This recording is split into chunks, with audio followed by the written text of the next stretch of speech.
Okay, well, this morning, my daughter's got some pipes that are busted from the freeze.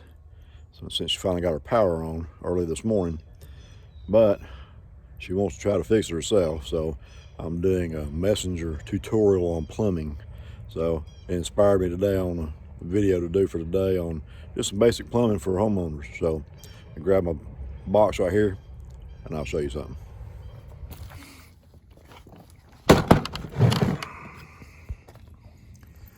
All right, so let's start.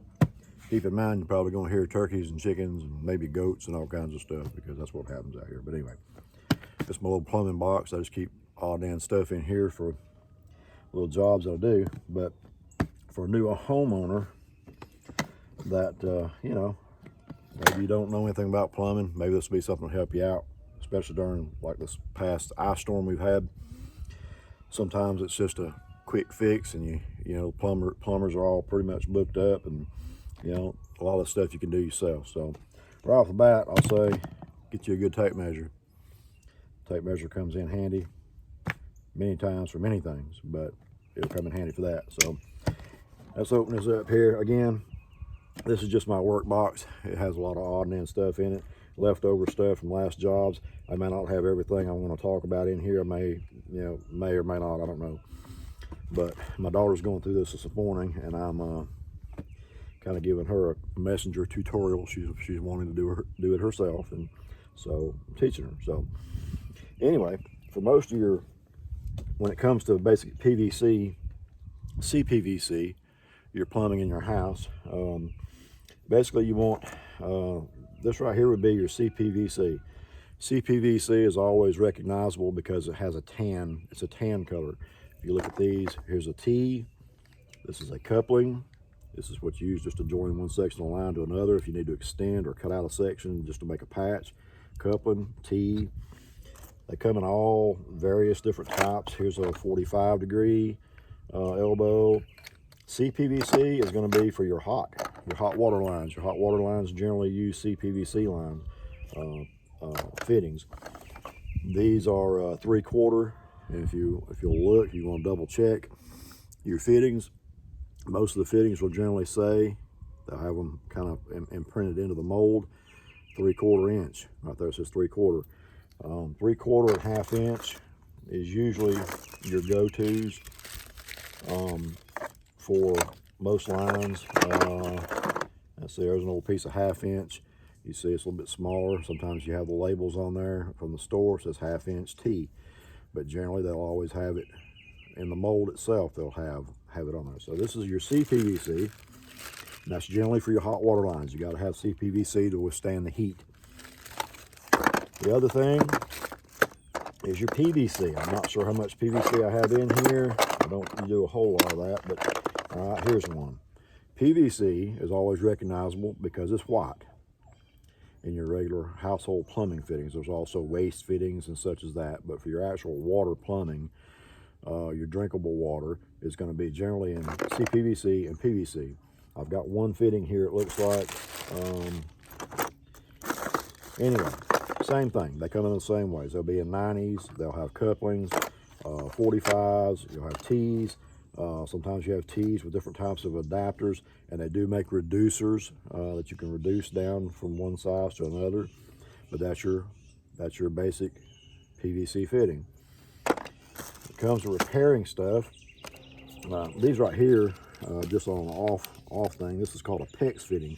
This is for polybutylene tubing. A lot of mobile homes still have the old poly lines in them. And actually some new homes have a lot of poly line in them. These fittings are really great. They're somewhat like a compression fitting. You can make repairs on these sometimes using these. They just fit on the line. As you see, it's got a barb. Once you snug it up on there, this compresses and locks it into place, and pretty much hand tighten it. You don't want to over tighten it with a pair of pliers or anything like that. Pretty much get it good and hand tighten. That'll do the job. But these are the things you need. Grab you a handful just to keep at the house. Keep you, just maybe 2 of each. For CPVC and PVC. Keep 2 of each type of fitting the basic fittings that you need. The other thing you'll want to grab is PVC cement. This is medium orange CPVC cement. It's pretty much what I use most of the time. When you use this, one thing, always make sure your lid's put back on tight. This stuff will dry pretty quick in the can if it gets any air to it. But once you open this, you're going to take that and there's a swab. I don't know if I can get this open or not without, yeah, okay. Just to give you a quick look right here, you can see there's a little swab thing on the end. It's a little piece of cotton type material. You're going to take that and you're going to swab the inside of your fitting with that, and the outside of your pipe. And also, you may want to use a primer. I don't always use a primer. I do sometimes. The primer you're going to want to put on there first. It basically cleans any oils and residues off your pipe, and you put that on first, and then right after that you're going to hit it with your regular glue, and then you're going to put that thing together pretty quick because it sets up pretty quick. Same thing. The same things will go for both types of fittings.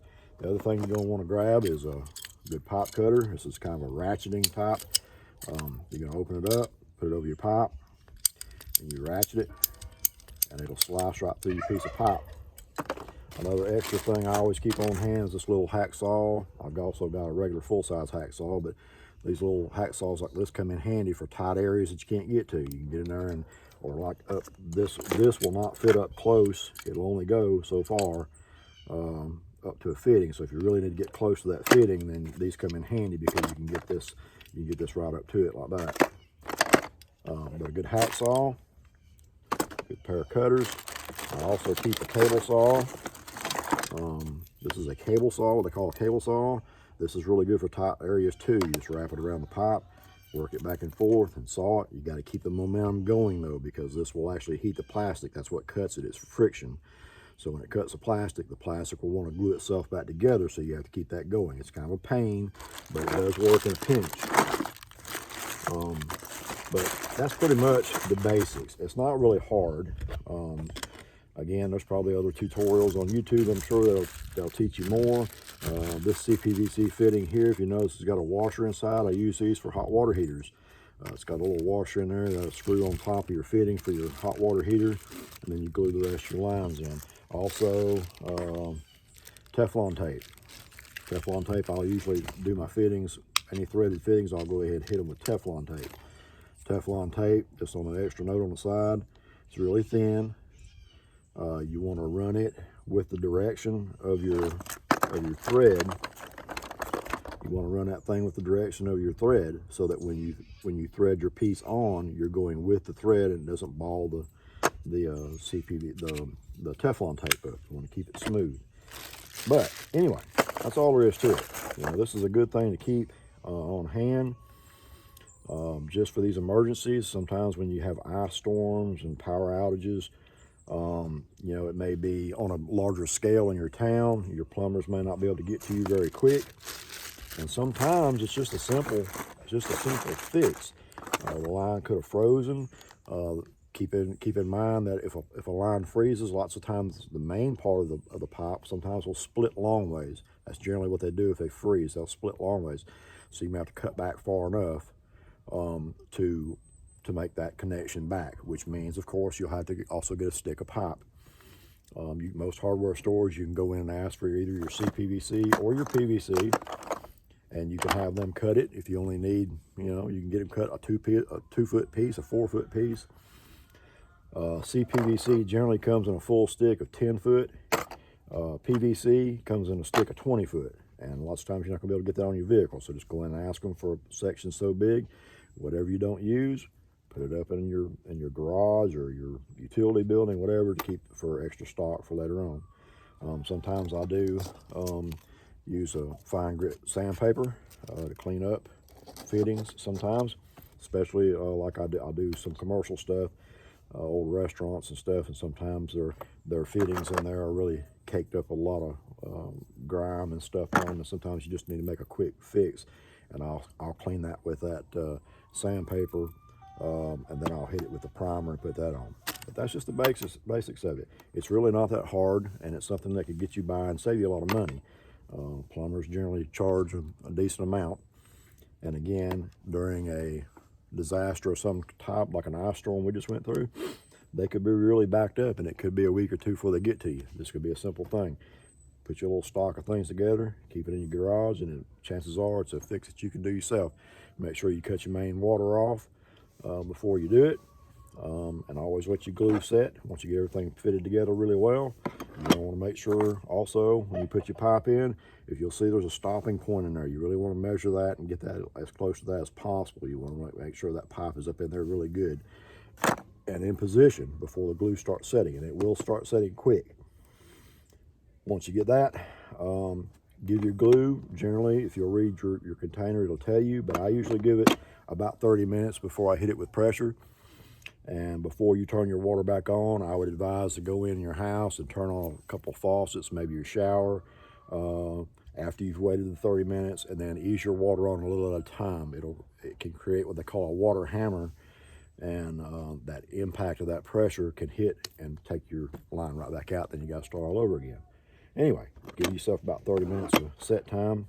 That's pretty much it. I thought that'd be a good quick video for today, considering I'm dealing with this with my daughter right now. So, as I always say at the end of my videos, I try to say this every time when I can, just to keep it, maybe it'll stick in somebody's mind, you know. Take a pause each and every day. Go out and spend some time in nature. It's medicinal. Get that connection. Take a pause, spend some time with your family. Keep those bonds going strong. Until the next video, peace. I love you.